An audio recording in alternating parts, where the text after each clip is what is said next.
Boa noite a todos.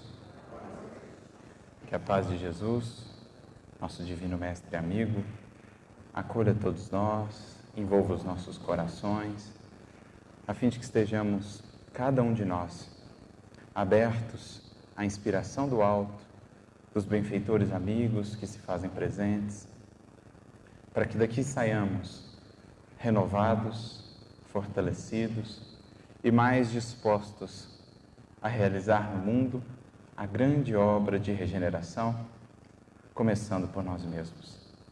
Nesse dia que nos é tão especial, nesse dia em que rememoramos um marco, não só para nós espíritas, mas dia virá em que compreenderemos para toda a humanidade.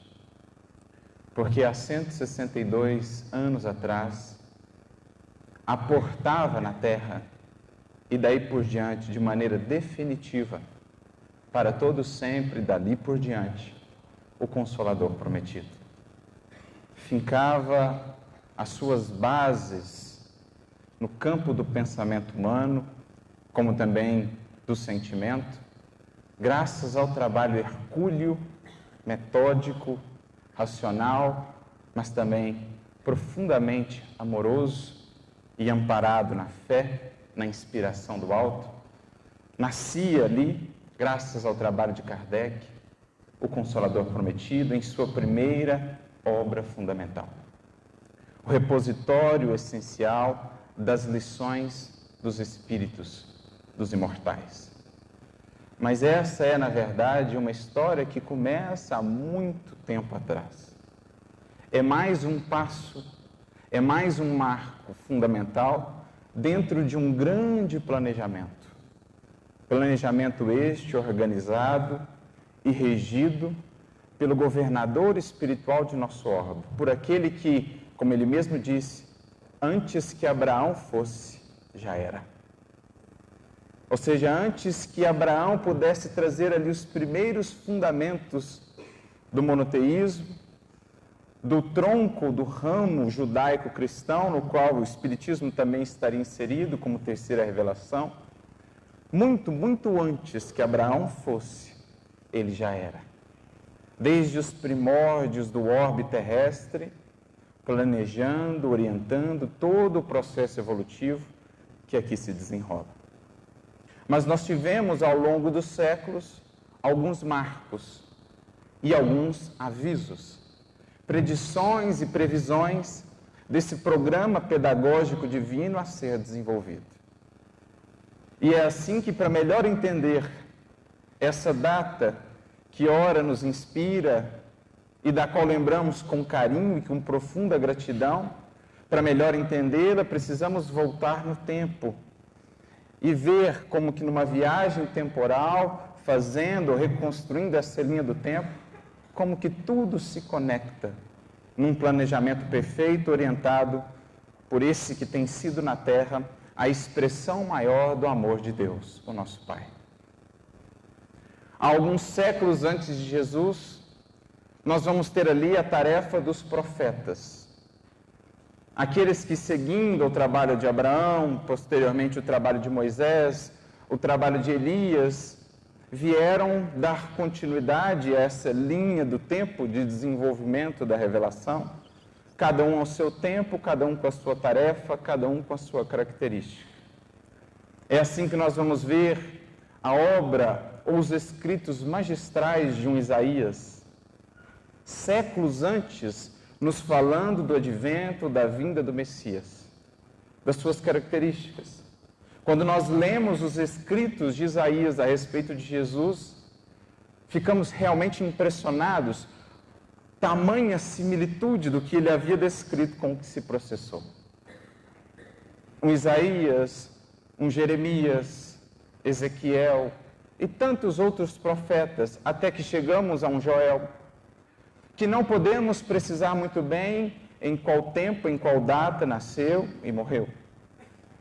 Os estudiosos oscilam entre o 5º século ou 9º século antes de Jesus. Em algum momento desse período, tivemos ali a tarefa de Joel, que deixou também os seus escritos E é nesses escritos, mais propriamente no capítulo 2, versículos 28 e 29, que nós vamos encontrar uma dessas predições ou previsões. Uma dessas pistas que nos fala desse planejamento divino, dessa orientação divina. Recordando que, como aprendemos com Emmanuel, as predições e as previsões dos profetas de Israel, e poderíamos expandir para os profetas de todos os povos, aqueles legítimos profetas que exemplificaram também em vida a missão que vinham cumprir, essas profecias foram, na verdade, inspiradas ou efetuadas diretamente sobre a orientação do próprio Mestre, do próprio Senhor. Como vai nos dizer Emmanuel no livro Consolador, questão 276, as previsões e predições dos profetas ocorriam sob essa inspiração, porque somente ele, o Mestre, conhecia muito bem o coração, as fraquezas e as necessidades dos seus rebeldes tutelados, para assim prever com precisão as estradas do futuro. Somente ele, com o seu olhar que devassava os séculos, com a sua profundidade espiritual, graças à grandeza de espírito ao qual já havia se alçado, conseguia divisar os quadros do futuro para assim trazer-nos essas pistas, esses vislumbres do amanhã. Então, os profetas que assim fizeram inspirados por ele. Como ele mais tarde faria também, quando esteve pessoalmente conosco, traçando para nós esses quadros do futuro, do amanhã, como, por exemplo, no seu sermão profético, narrado para nós por Mateus no seu capítulo 24. Então, Jesus, inspirando esses profetas, dentre eles Joel, vai dizer-nos, trazer-nos mais essa pista. Quando Joel, nos citados versículos 28 e 29 do capítulo 2, nos diz: naqueles dias derramarei o meu espírito sobre toda a carne. Vossos filhos e vossas filhas profetizarão. Vossos velhos terão sonhos e vossos jovens terão visões. E também sobre todos os servos e servas derramarei o meu espírito. Joel falava ali daqueles tempos de transição, dos tempos de juízo. Na definição teológica tradicional, falava ele de maneira escatológica. A escatologia é o estudo daquilo que, na linguagem das Escrituras, na linguagem simbólica das Escrituras e do Evangelho, fala-nos a respeito do fim dos tempos, do dia do juízo. Claro, agora melhor explicados, melhor instruídos pelo Espiritismo, já compreendemos que não se trata do fim da humanidade, nem tampouco da Terra. Que o juízo não é um juízo final que marca, digamos assim, o fim da Terra para o começo de uma vida apenas nas regiões espirituais. Não, não é essa a ideia. O contexto desse dia do juízo, desse fim dos tempos que vemos ao longo de toda a tradição bíblica, inclusive em muitas das parábolas de Jesus, quando ele fala-nos do fim dos tempos, na verdade se fala ali do fim de uma era, do fim de um ciclo, do fim de um período da humanidade que seria marcado por uma transição, mais ou menos difícil segundo as escolhas da humanidade, mas que marcaria também o início de um novo tempo, de uma nova era, com características diferentes. Uma era em que, enfim, a humanidade estaria mais harmonizada com as leis divinas. Uma era em que, enfim, a humanidade estaria mais consciente quanto aos seus destinos, quanto à sua natureza, quanto à sua origem, enfim, quanto ao universo, quanto à vida, quanto ao Criador. É nesse contexto que Joel traz-nos essas palavras. Falava ele desse dia do juízo, do fim dos tempos, que não são, mais uma vez, tempos de destruição, mas sim de transformação e de renovação, prenunciando uma nova era. E nesse contexto, fala-nos ele que, prenunciando ou antecedendo essa nova era, esse novo momento da humanidade, nós teríamos essa expressão mais universal do Criador, que espalharia o seu Espírito por toda a carne, que faria, ou que proporcionaria, então, aos filhos e às filhas as profecias, aos velhos os sonhos, aos jovens as visões. Claro, numa descrição simbólica, numa descrição metafórica das Escrituras, como é natural. Trazia-nos assim, portanto, um referencial, uma pista do que haveria de acontecer no porvir. De como poderíamos nós entender que estávamos chegando nesses momentos da grande transição. Desses momentos da grande mudança anunciada em todos os tempos pelos missionários, pelos enviados, inclusive pelo próprio Jesus. Que também, no seu sermão profético, em Mateus 24, fala-nos desses momentos da grande transição. Fala-nos das dificuldades pelas quais passaríamos. Dificuldades naturais, como vemos em tudo na natureza. As dificuldades que representam antes uma transformação do que propriamente destruição. A lei de destruição na natureza, que nada mais é do que a transformação para um estado mais aperfeiçoado, como aprendemos também com uma das leis morais de O Livro dos Espíritos. Então, quando a gente lê o sermão profético, cada vez fica-nos mais claro, por detrás dos simbolismos de que Jesus se utiliza, que ele descrevia ou traçava para nós os quadros que marcariam esse processo de transição. Mas os séculos passaram, Jesus veio, esteve conosco, legou-nos a sua lição, e a humanidade seguiu o seu caminho. Entre lutas, entre quedas, entre conquistas graduais, foi avançando. Alguns já bem se aproveitando da mensagem que o Mestre havia nos legado, e alcançando a sua libertação, investindo em sua redenção, mas, de um modo geral, a humanidade caminhando ainda muito aos trancos e barrancos em direção ao progresso, em direção ao seu destino. E é assim que nós alcançamos o século do Iluminismo. É assim que nós alcançamos os séculos da renovação, os séculos das luzes, marcados, enfim, por uma libertação do pensamento humano de séculos, de milênios, de uma fé dogmática, mas também encaminhando-se esse pensamento humano em oposição aos séculos da fé dogmática para um materialismo, para um ceticismo. Vamos começando a chegar ou a entrever aquele século que marca o nascimento ou o advento do Espiritismo. Um século de crises, um século de conquistas. Conquistas, sobretudo no campo material. A ciência se desenvolvia como nunca antes. A filosofia lançava o seu olhar para mais além, libertando-se, enfim, das grades seculares. Mas, ao mesmo tempo em que se libertava da fé dogmática, da fé obscurantista, que limitava os voos do pensamento humano, encaminhava-se também a humanidade ao materialismo, ao ceticismo. É, portanto, um século de crise, um século de desafios, um século de lutas. A humanidade parecia não encontrar um caminho por onde se conduzir. Mergulhava no nada.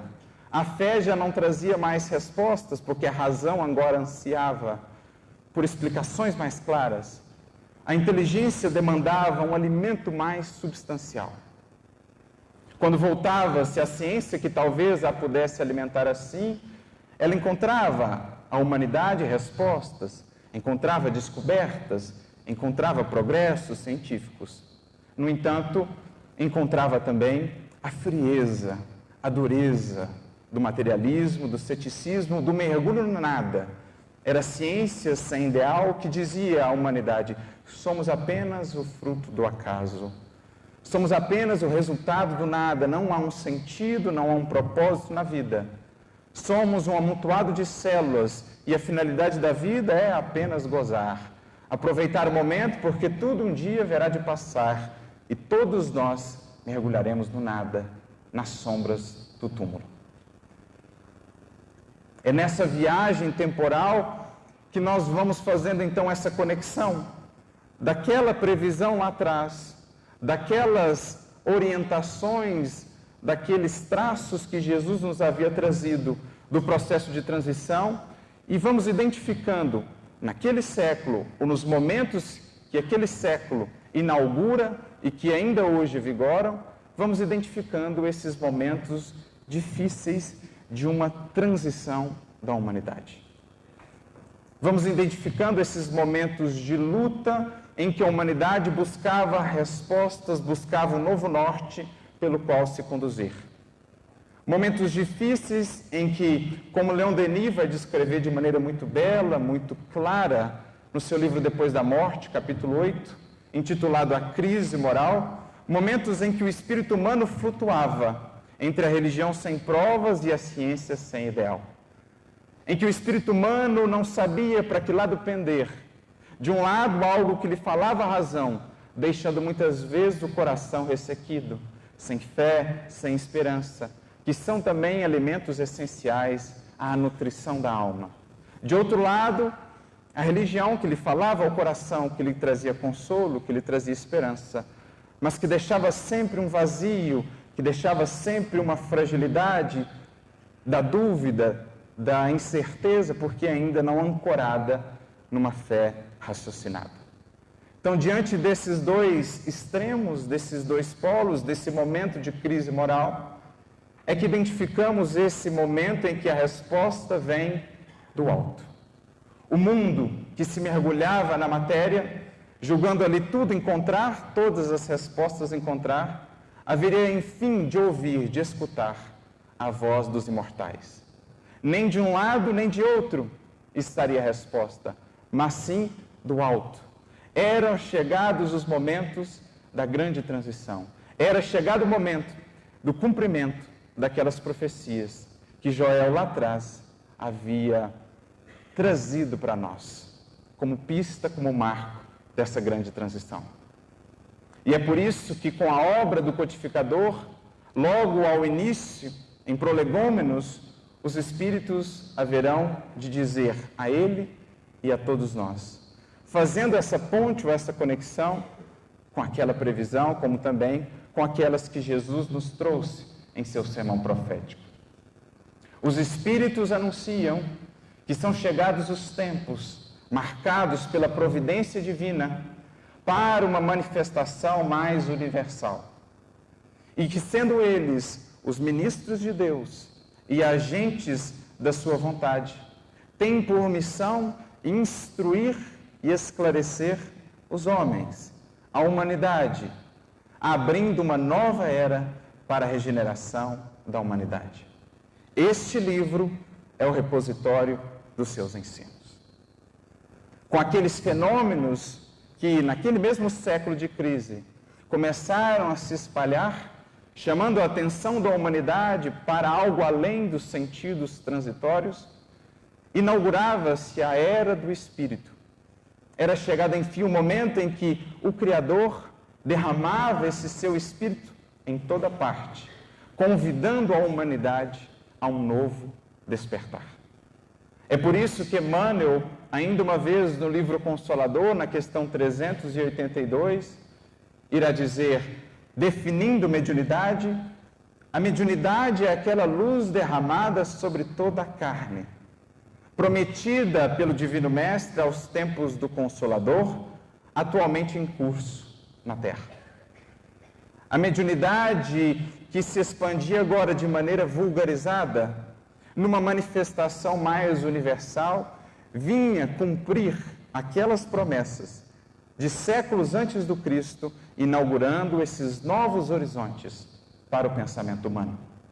O próprio Kardec, quando assim vai comentar esse trecho no capítulo 17 do livro A Gênese, esse trecho do próprio profeta Joel, que também está em Atos dos Apóstolos, no capítulo 2, versículo 17, quando Kardec, no livro A Gênese, falando das predições, vai comentar esse trecho, ele dirá, tínhamos ali a previsão ou a previsão indiscutível da vulgarização da mediunidade, de uma manifestação mais universal.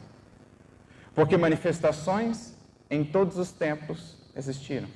Em todos os tempos puderam os espíritos comunicar com a humanidade.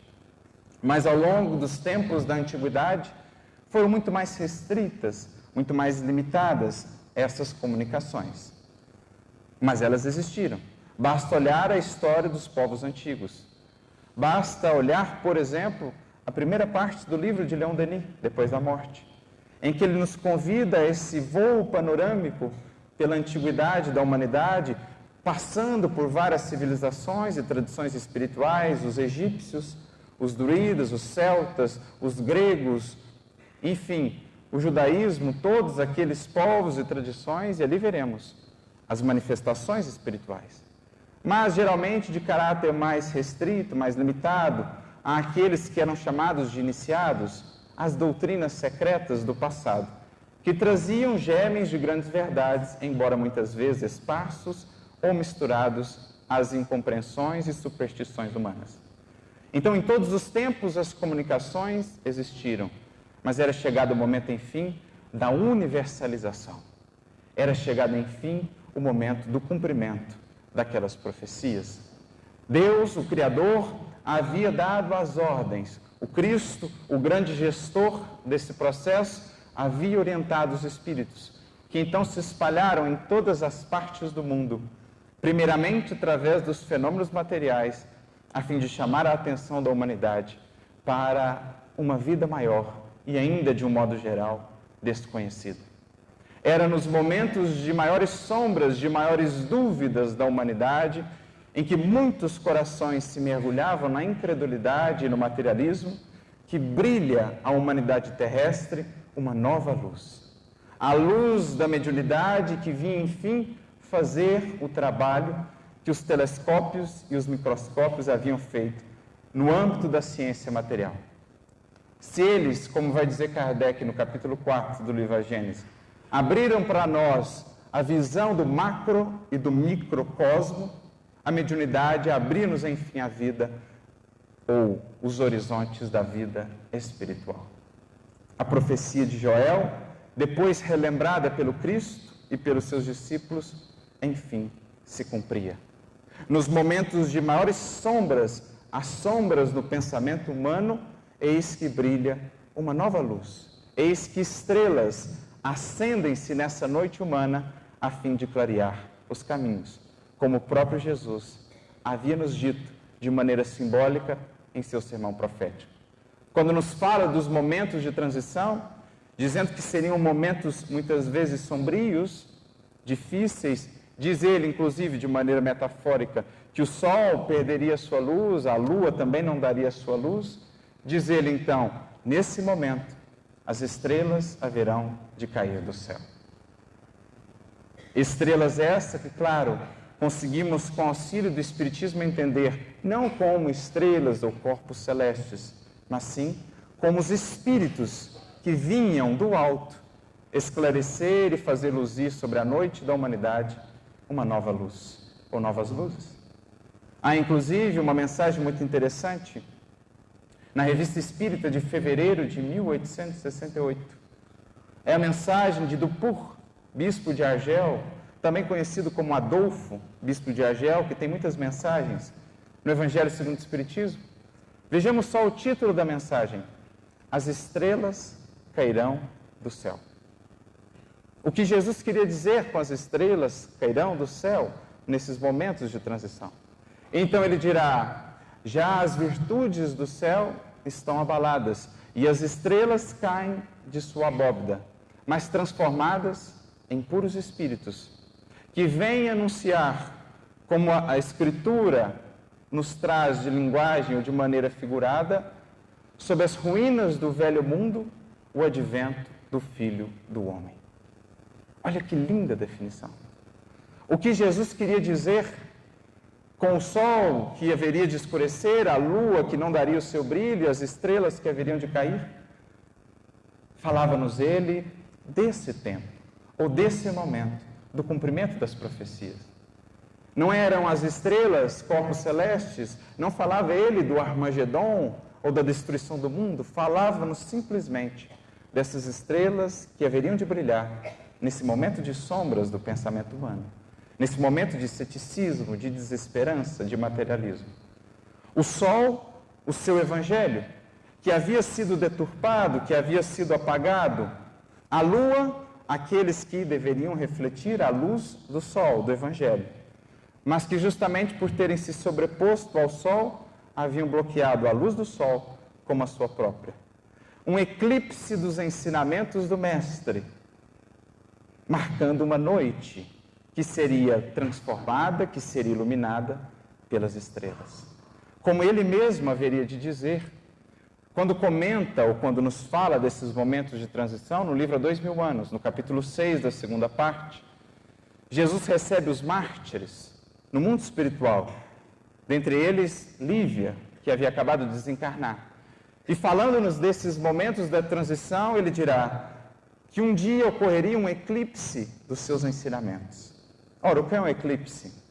Quando a lua se sobrepõe ao sol, o sol deixa de dar a sua luz, como a lua também, porque a luz da lua nada mais é do que reflexo da luz do sol. Pois bem, foi o que aconteceu com o Evangelho do Cristo, um eclipse. A lua, que deveria refleti-lo, se sobrepôs a ele, os nossos interesses humanos. As instituições que deveriam representá-lo se sobrepuseram a ele, ao sol, e eis então se deu o eclipse. Eclipse que atingiu o seu auge, o seu apogeu, neste século. E que justamente, após esse eclipse, vêm ou nascem, descem do céu essas estrelas, como a despertar a humanidade e a reabilitar e a recuperar a luz perdida daquele sol. Por isso, logo ao prefácio de Evangelho segundo o Espiritismo, o que nós haveremos de encontrar? Os Espíritos do Senhor, que são as virtudes do céu, vêm como estrelas cadentes, ou estrelas que caem, iluminar os caminhos da humanidade, instruir os homens e inaugurar essa nova era. Como anjos, espalham-se por toda parte, entoam o cântico das trombetas, como Jesus já havia dito lá em Mateus 24, inaugurando esses novos tempos. O advento do Filho do Homem sobre as ruínas do velho mundo, disse Dufour. Ora, a recuperação do Cristo, das suas lições em todo o seu esplendor, em toda a sua beleza, para que sejam essas lições agora, para que seja o Evangelho o código moral desse futuro da humanidade, dessa nova humanidade que está sendo gestada nesses momentos. É isso que representam, portanto, todas essas referências que os Espíritos fazem às estrelas, a esse momento de sombras e a esse renascimento. O cumprimento das profecias que lá atrás nos haviam sido trazidas. A chegada, enfim, daqueles tempos. No momento das sombras maiores, falam-nos os imortais, chamando-nos à consciência da nossa imortalidade. Nos momentos em que a humanidade mais vacilava, envia-nos o Cristo, o Consolador, para estar ao nosso lado, nos conduzindo por esses momentos desafiadores em direção ao futuro de luzes e de bênçãos que nos espera. Como vai dizer Emmanuel no livro A Caminho da Luz, capítulo 24, quando fala do Espiritismo e do processo de transição, vinha o Consolador na hora psicológica das grandes transformações, a fim de alentar o espírito humano. Isto é, a fim de amparar, de consolar, de sustentar o espírito humano em meio às provas e às lutas, abrindo os véus ou rasgando os véus desse amanhã. E reabilitar, acrescenta ele, a mensagem do Cristo, que será para nós o código norteador, a bússola da nossa jornada daqui por diante. Por isso o nome Consolador. Se formos ao grego, Parakleto é a junção de duas palavras, uma preposição e um verbo. A preposição para é ao lado de. Daí a palavra paralela, ao lado de. Kleto é a conjugação do verbo grego chamar. Então, Parakleto é aquele que é chamado ou foi chamado a estar ao lado de, no sentido de amparar, alentar, sustentar, a humanidade em direção ao grande amanhã. Nos momentos em que mergulhávamos na matéria, falam-nos os imortais, conclamando-nos a esse alargar de horizontes e a compreender a vida, o sentido da vida, por um novo prisma. Projetam-nos eles novas luzes sobre a lição imortal de Jesus, recuperando o sol que é o Evangelho, a fonte de toda a vida moral da humanidade, a luz mais sublime que temos para nos conduzir em nossa jornada evolutiva. Por isso dirá Emmanuel, logo ao prefácio do livro Vinha de Luz, o Evangelho é o sol da imortalidade, que o Espiritismo reflete com sabedoria para a atualidade do mundo. Eram os imortais que vinham reabilitar a mensagem imortal de Jesus, que vinham rasgar véus e abrir novos horizontes ao coração e ao pensamento humano. Novos horizontes esses que, de tal modo belos, de tal modo grandiosos, haveriam de insuflar em nossos corações, em nossa mente, um novo impulso de evolução, uma nova vontade de avançar, de descobrir tudo o que aí está. Convidavam-nos os imortais a olhar para a vida com um novo olhar, a expandir a nossa consciência, o nosso entendimento, e a não mais nos deter apenas no breve tempo entre berço e túmulo. Convidavam-nos eles, enfim, a olhar para a vida em seu sentido, em sua expressão de imortalidade. A vida indefinida, a vida sempre triunfante.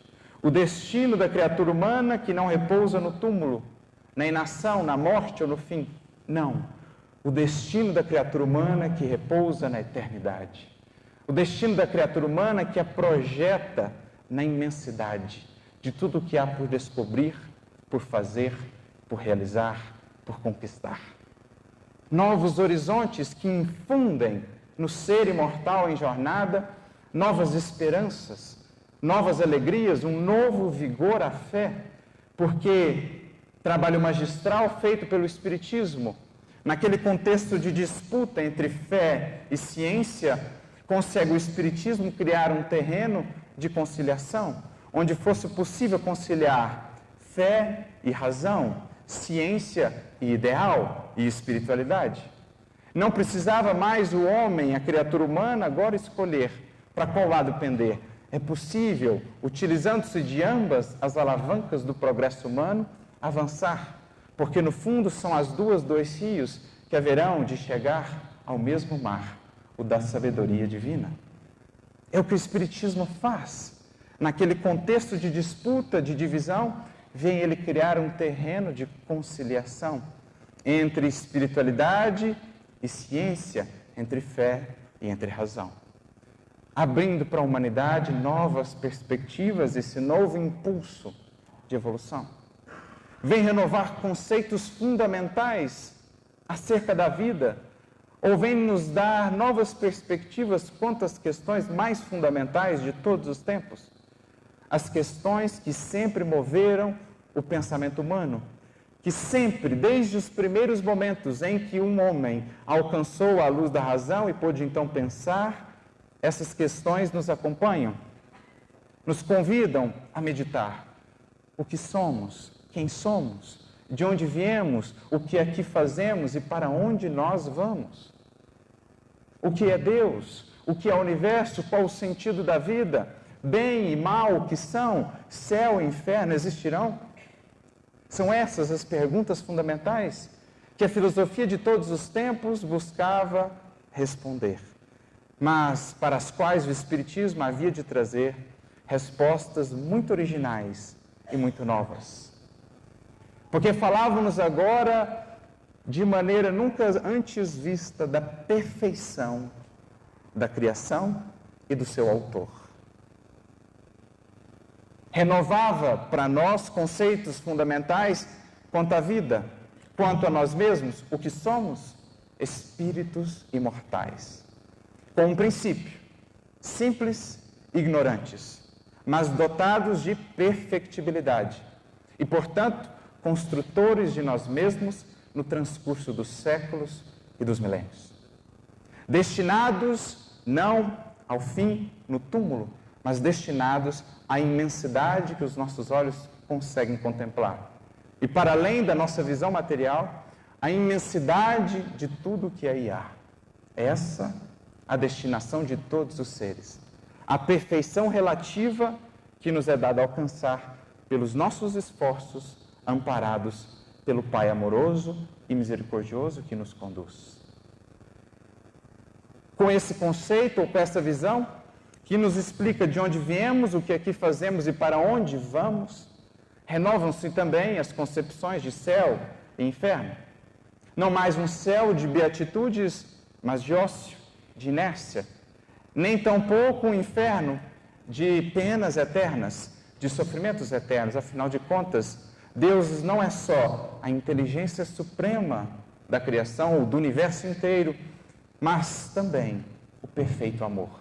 E que perfeito amor poderia condenar, por equívocos finitos, ao infinito da perdição e do sofrimento, filhos que Ele mesmo criou e que ama. Como então conceber? Não mais uma existência apenas, múltiplas existências que nos permitem progredir, que nos permitem crescer em direção ao nosso destino. Não mais, portanto, penas eternas, mas sim a liberdade de agir, com a responsabilidade de colher as consequências desse agir. Mas também com a certeza profundamente esperançosa e consoladora de que as portas jamais se fecharão. Porque, afinal de contas, estamos a falar de um Deus de amor. Estamos a falar do próprio amor, que por amor, pelo amor e no amor nos criou e para o amor nos destinou. Não mais penas eternas, nem tampouco separações eternas. Porque a morte nada mais será agora, daqui por diante, do que transformação. O Espiritismo, como já previu o apóstolo Paulo lá atrás em suas cartas, enfim, matou a morte para os que assim quiserem viver como espíritos para além do morrer, eternamente vivos. Eternamente vivos, porque a vida é uma dádiva a nós concedida, da qual jamais estaremos afastados. Da qual jamais estaremos afastados. Portanto, não mais separações eternas. Aqueles que partem antes de nós seguem também em jornada, e mais cedo ou mais tarde nossos caminhos haverão novamente de se reencontrar. Verdade profundamente consoladora, que nos ajuda, nos dá força para continuar nos momentos difíceis das separações. Um céu que não seja mais um lugar marcado apenas pelo gozo improfícuo, mas um céu que seja agora uma maneira de caminhar, um estado interior, um estado de consciência que nos trará paz, serenidade onde quer que estejamos. Um céu que agora transportamos conosco, em nós, assim como o inferno que venhamos a criar com a nossa rebeldia perante as leis divinas que zelam pela harmonia universal. Salvação não mais como um processo mágico, em que, pelo cumprimento simples de alguns aspectos exteriores de religiosidade, somos transportados da condição em que estamos a um céu de maravilhas. Salvação que não é mais um passaporte comprado com alguns aspectos ritualísticos apenas. Salvação que é, sim, o processo de construção do ser, milênios afora, construindo-se a si mesmo em suas virtudes, em seu saber, que são os tesouros definitivos da sua alma. Isso é salvar-se, libertar-se de suas paixões, de sua ignorância, em direção ao futuro de expressão dos potenciais divinos que jazem em todos nós, na condição de sementes que esperam o nosso esforço para se converterem em frutos. Isso será nos salvar, isso será salvar. Avançar, progredir, evoluir dentro da lei magnífica de progresso que a tudo rege, que todos rege na criação.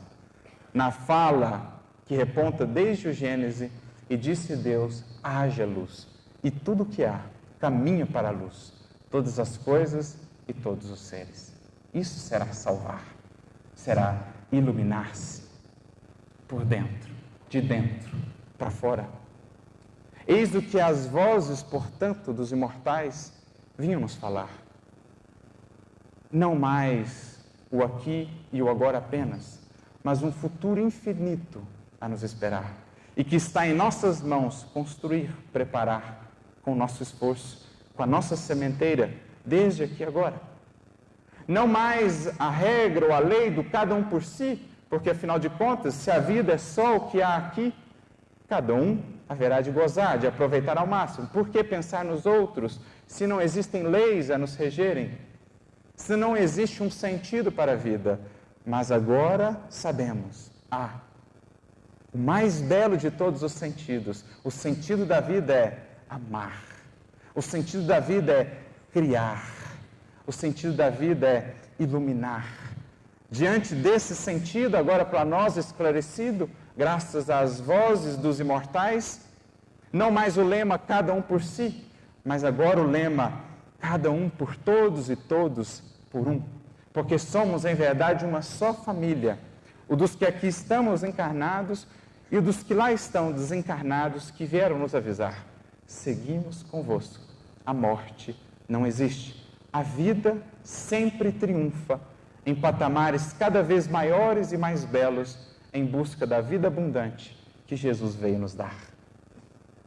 É preciso agora nos integrarmos a essa grande solidariedade, a essa grande corrente que une tudo o que há, todos os seres e todas as coisas, nessa perfeita harmonia da criação. Uma grandiosa sinfonia regida pelo autor de tudo que existe, pelo Criador.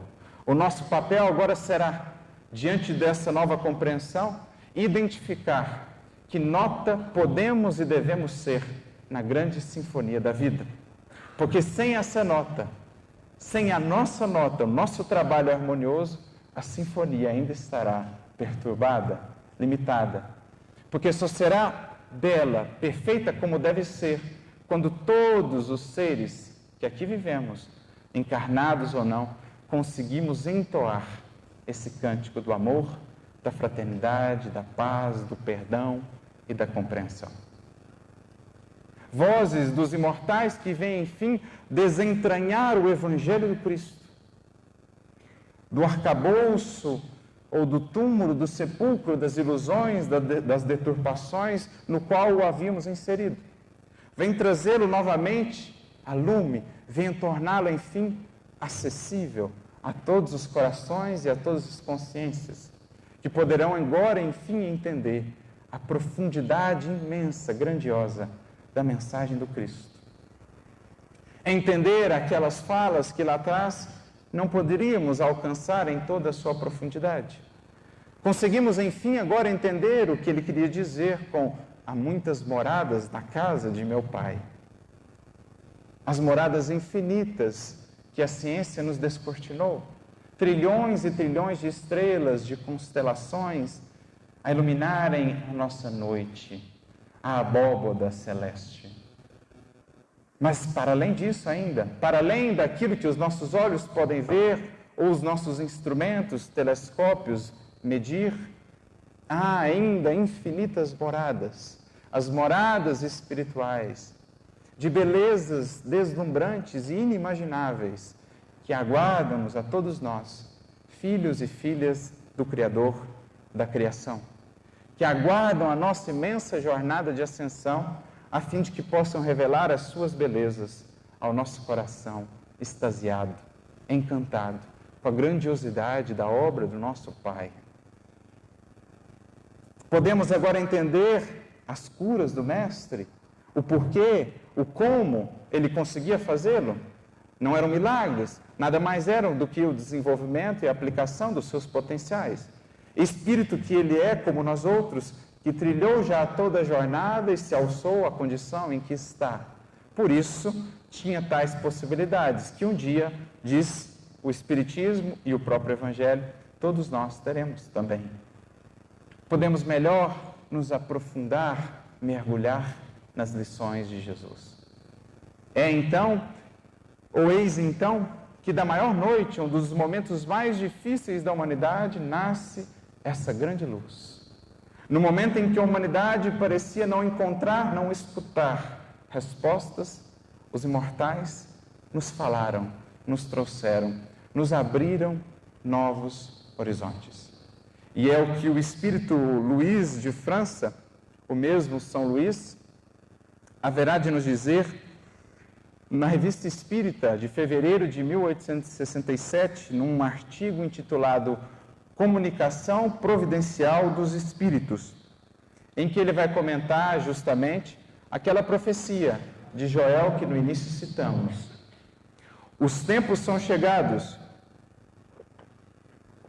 diz ele, em que esta palavra do profeta deve ser realizada. Espalharei, diz o Senhor, do meu Espírito sobre toda a carne. Os vossos filhos profetizarão, os vossos velhos terão sonhos. O Espiritismo é esta difusão do Espírito Divino, vindo instruir e moralizar todos esses pobres deserdados da vida espiritual, que não vendo senão a matéria, esquecem que o homem não vive apenas de pão. Como já dizia Jesus lá atrás, que vem nos despertar para necessidades outras da nossa alma, até então muito esquecidas, fixados que estávamos apenas na matéria, fixados que estamos, muitos corações ainda, apenas a matéria. Vem o Espiritismo nos relembrar também a fala de Jesus, nem só de pão viverá o homem. A alma tem fome de outras coisas, a alma tem fome de infinito, de eternidade, de espiritualidade. É preciso ao corpo, acrescenta ele, um organismo material a serviço da alma, um alimento apropriado à sua natureza. Mas a alma, emanação do Espírito Criador, é preciso um alimento espiritual, que só encontra na contemplação das belezas celestes, resultante da harmonia das faculdades inteligentes em sua inteira manifestação. Assim como nosso corpo, que é matéria, se nutre da matéria, a nossa alma, que não é matéria, se nutre daquilo que também não é. Se nutre das belezas da criação, se nutre das harmonias do infinito, do alimento sutil, do alimento espiritual do qual nós temos fome e sede. A água viva da qual nos falou Jesus, o pão da vida que Ele mesmo representou. Tínhamos como nunca essa necessidade, e ainda temos, nessa grande transição que nada mais é do que a abertura dessa nova era, a era da espiritualidade, a era do Espírito, em que a humanidade, enfim, se verá e se reconhecerá em sua imortalidade, em sua eternidade.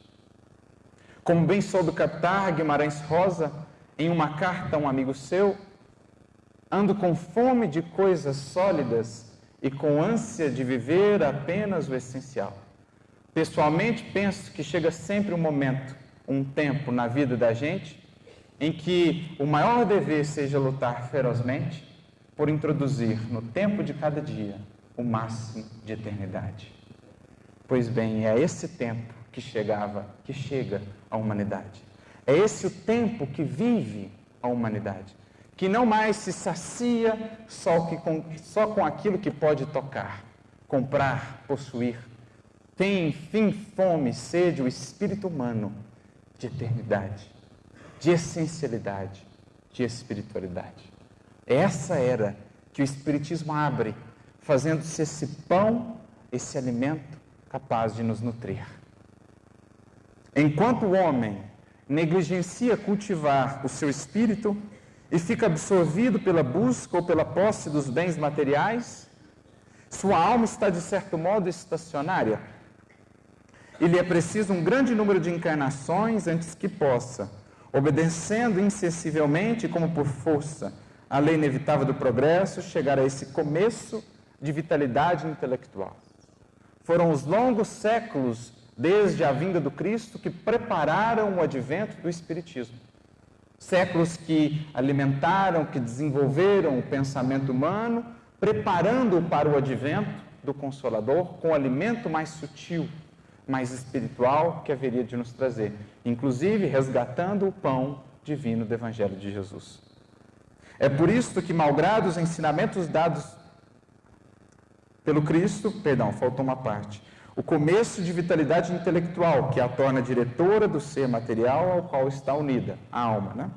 É por isso que, malgrado os ensinamentos dados pelo Cristo, para fazer a humanidade avançar, ela está ainda tão atrasada, pois o egoísmo não quis apagar-se diante desta lei de caridade, que deve mudar a face do mundo e dele fazer uma morada de paz e de felicidade. Mas a bondade de Deus é infinita, ultrapassando a indiferença e a ingratidão dos seus filhos. Eis porque eles envia esses mensageiros divinos, que vêm lembrar-lhes que Deus não os criou para a terra. Deus não nos criou para a terra. Deus nos criou para a imensidade. Deus nos criou para a imensa jornada ascensional, da qual a terra é mais um degrau, que um dia veremos de deixar em busca de novas experiências, de novos lares e de novos cenários à nossa evolução, onde apenas estão por algum tempo, a fim de que, pelo trabalho, desenvolvam as qualidades postas em germe em sua alma, e que cidadãos dos céus, ou seja, não mais cidadãos da terra, não mais cidadãos do Brasil apenas, cidadãos dos céus ou do universo, não se devam comprazer numa estação inferior à sua ignorância, onde só as suas faltas os retêm. Ou seja, está em nossas mãos a chave que nos possa libertar, que nos permita alçar voos mais altos do ser, do espírito, da espiritualidade. Agradecei, pois, ao Senhor e saudai com alegria o advento do Espiritismo, que é o que aqui hoje fazemos, expressando a nossa mais profunda gratidão por 162 anos de luzes semeadas e espalhadas em profusão, esclarecendo, consolando, despertando e impulsionando consciências sem conta a essa imensidão.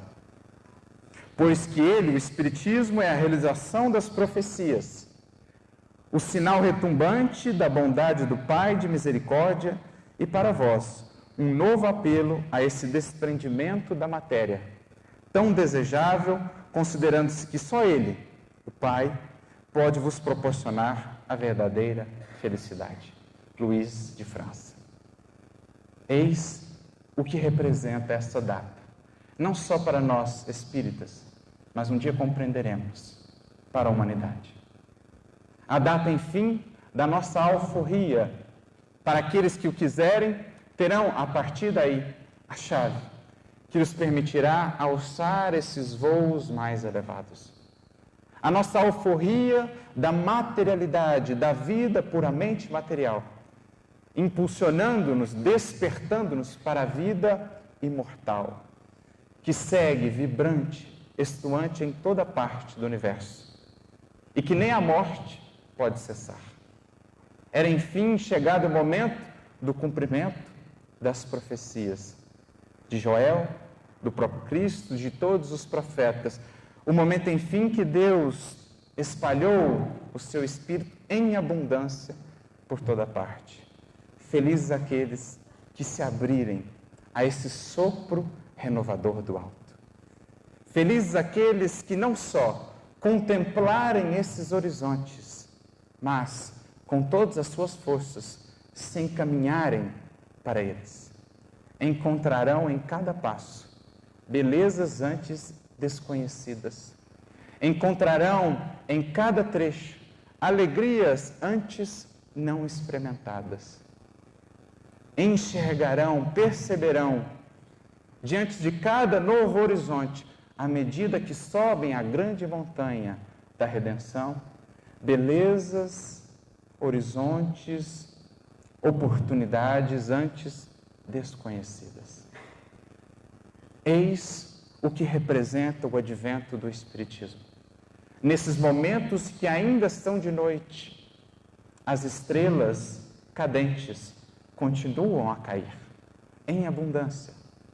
Continuam a iluminar os caminhos daqueles que, mesmo em meio a essa noite da mudança, querem avançar, querem também se iluminar, para iluminar não só o seu, como o caminho daqueles que ao seu lado caminham em sombras. Essas estrelas que vêm para nós resgatar a mensagem imortal do Cristo, o Evangelho Redentor, que nos fala, que nos mostra, que nos guia rumo a esse porvir, que nos ajuda a trazer, a fazer luzir todos os potenciais divinos que em nós habitam, esperando a nossa ação, a fim de que possam se expressar na vida e no mundo. Que possamos, portanto, agradecer ao codificador pelo trabalho hercúleo e sacrificial. Não só ele, como a todos aqueles que vieram depois. A um Chico, a um Divaldo, a um Leon Denis, a um Gabriel Delane, a todos esses que com suas vidas de estrelas caídas, que por aqui passaram, iluminando os nossos passos e os nossos caminhos, que possamos agradecê-los, não só em palavras, não só na intimidade do nosso ser, mas sobretudo através da ação que possamos fazer na concretização desse amanhã, que o Espiritismo abre para nós. Que possamos perceber, para além da noite, graças à luz dessas estrelas, já os primeiros raios do alvorecer, que se aproxima, que aí já está, para todos aqueles que quiserem caminhar, avançar, na senda do progresso. E que Jesus, o Divino Mestre, que desde aqueles tempos remotos trazia-nos as profecias, conduzia todo esse processo, mostrando-nos todo o encadeamento das suas leis, do seu trabalho misericordioso a nos conduzir esse manhã, que Ele possa encontrar em cada um de nós, em cada coração que aqui está, encarnados ou não, mais um instrumento, mais uma porta aberta, por onde possa passar e irradiar a luz desses novos tempos, a luz do amanhã. Que Jesus nos inspire e nos ilumine a todos e avancemos em direção ao grande alvorecer que o Espiritismo mostra-nos a todos. Muita paz.